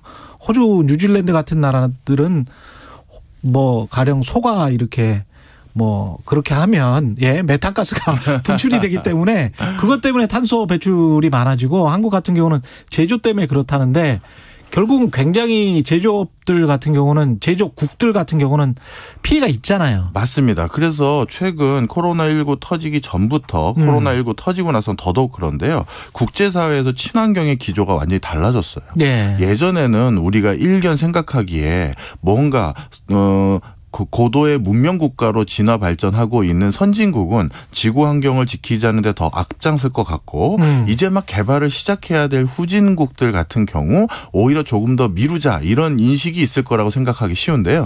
정반대가 됐습니다.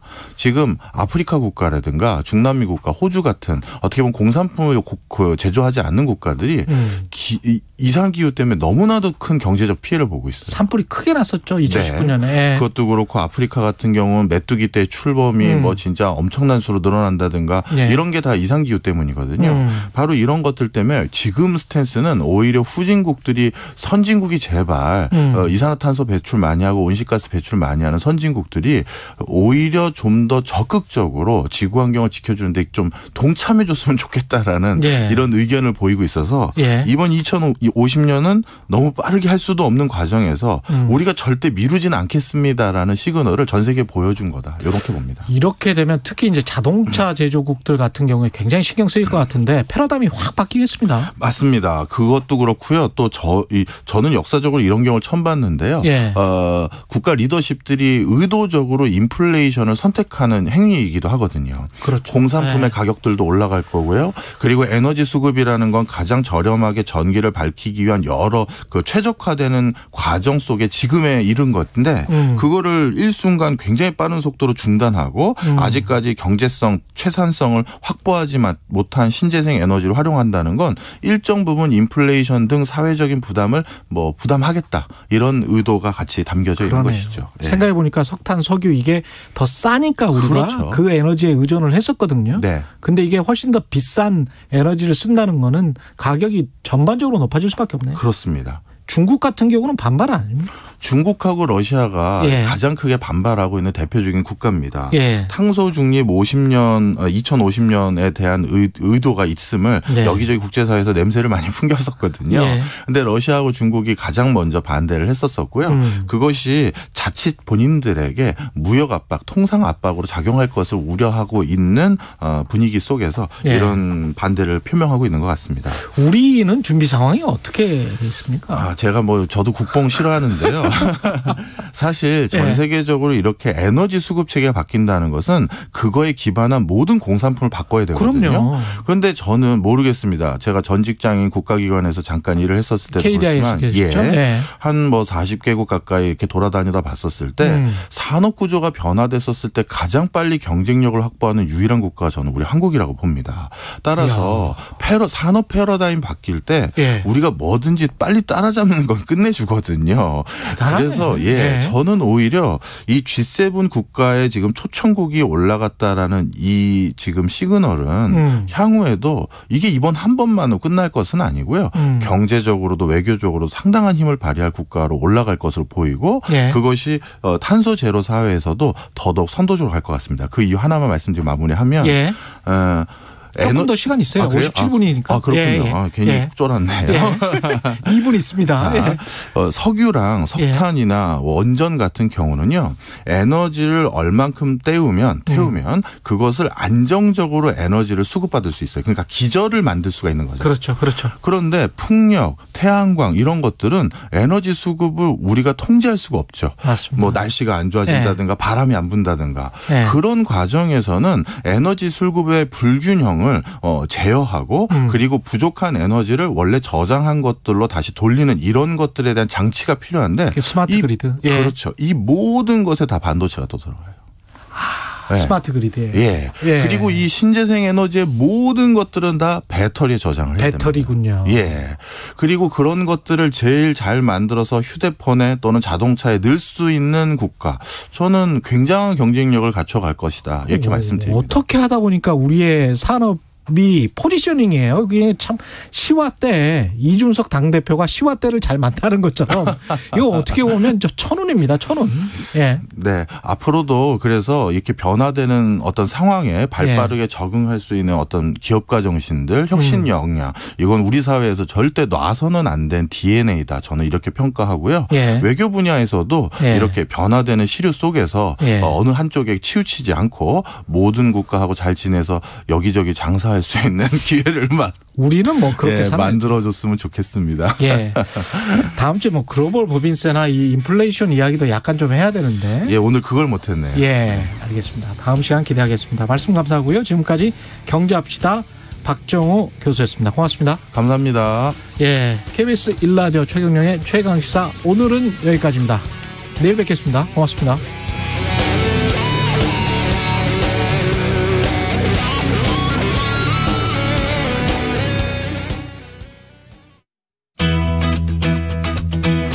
백신 접종 순서 기다리시는 분들